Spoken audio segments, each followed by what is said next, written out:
ต้องไปถึงไหนเดี๋ยวก่อนผมเจ็บเลย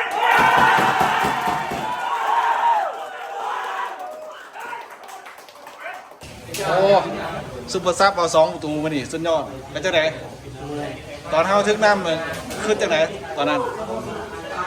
ได้ใจเฮาตอนเฮาทึกน้ำมันเนี่ย ผมมีเงี้ยจะเสียละ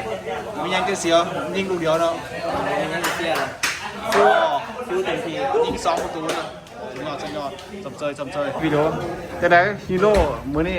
แอสซิสต์หน่วยสำคัญเนาะตอนนั้นขึ้นยังอยู่ตอนเฮากดดันแห่งเสมอน่ะ ก็อยากได้ประตูไซเนาะแต่ว่าเห็นมูตรงข้ามดูนาทีดีกว่าเลยให้มีเพื่ออยากได้ประตูไซ สมเชยยิงได้จักประตูนี่เรื่องประตู ยิงอ่ะได้ประตูหนึ่งแต่ได้เอสเซตลูกชาย จังไหนฮีโร่ยิงประตูใส่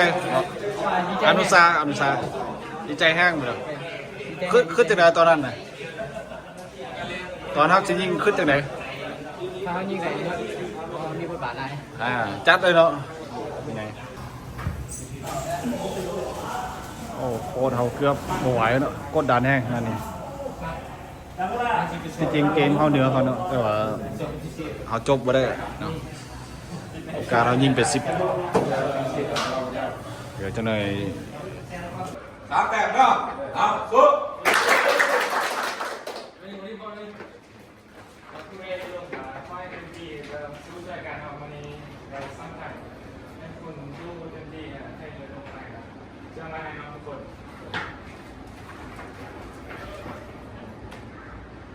ยืนเอาเจ็บสู้จะบอกให้ได้เมื่อไหร่ผ่านจะประตูได้นี่นี่ได้สั่งมาเขาพูดกันเขาจุดได้เดี๋ยวต้องใจนะสู้ไอ้คนนี้ทำยังไงเราต้องเป็นเพื่อนเจ้าหน้าที่เวลาผมพูดเจ้าสมุนไอ้เช่นคนมีแต่ได้บ้างจะขึ้นไปว่าห้องจริงเขาก็มีตีไอ้บอกเดินกับความสามารถเขาสู่ฟิลิปปินส์ปี2 ครั้งนะครับเขาสู่ไปเนี่ยใจเจ้าสู่นี่เราปั่นเองคือวิ่งแบ็คเอ๊ะไอ้พวกนี้อ่ะรอบ4ชนะด้วยบอกเกี่ยวกับชนะอะไรกันอย่างนี้เพราะว่า3 แต้ม